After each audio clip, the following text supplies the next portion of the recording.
Melania Trump returned to Texas to meet with Hurricane Harvey evacuees as 32,000 take refuge in shelters after devastating storm which has destroyed 100,000 homes. President Trump and First Lady Melania Trump flew to Houston on Saturday morning for their second trip to Texas since Hurricane Harvey ravaged the state. The pair left the White House at 9:20 am to make their way to Joint Air Base Andrews where they boarded Air Force One shortly afterwards. Melania, heeding none of the criticism she received earlier in the week for wearing towering stilettos for the journey, stuck with skyscraper heels again. She paired her snakeskin pumps with a khaki dress and wore her signature pair of sunglasses. An aide toted two Louis Vuitton bags carrying a change of outfit for her. President Trump was dressed in a more weather-appropriate outfit of a raincoat, shirt, and dark trousers.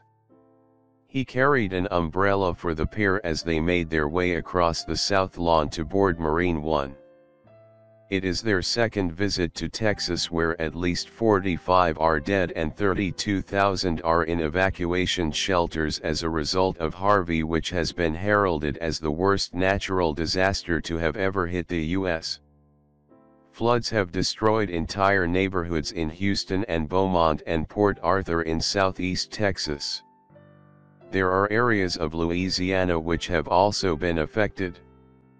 Local authorities are working round the clock to rescue anyone still stranded and recover the bodies of those who were unable to escape.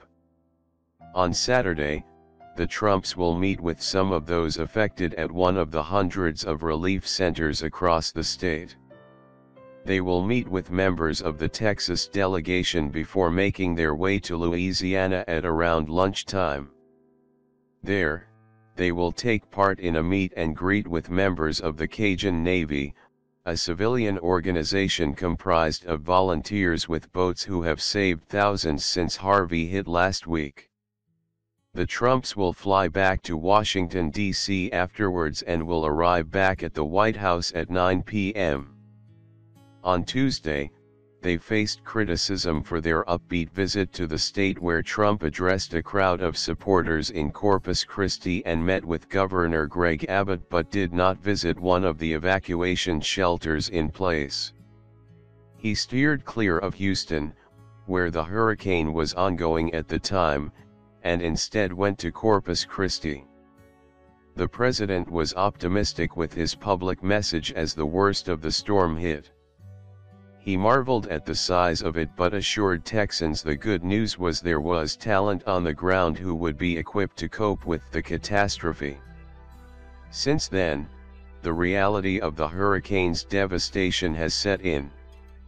There has been sharp criticism of the federal response to it from experts who were involved in handling the aftermath of Hurricane Katrina, and some fear not enough will be done to repair the damage caused. The president has donated $1 million of his own money to relief funds and the government is asking for $7.9 billion in emergency aid for those impacted.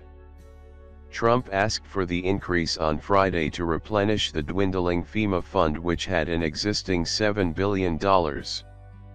The additional $7.9 billion is likely to be swiftly approved by Congress this week. Republicans are planning to use it as an example of why the federal borrowing limit should be increased. Democrats do not want to see the $19.9 trillion debt limit go up and say that Harvey relief money should be dealt with separately. More than 430,000 homes have already registered for FEMA aid since Harvey hit. On Friday, Trump declared a national day of prayer to take place on Sunday in honor of the hurricane's victims. The estimated cost of the damage will be in excess of $110 billion. Experts earlier said it could reach $160 billion.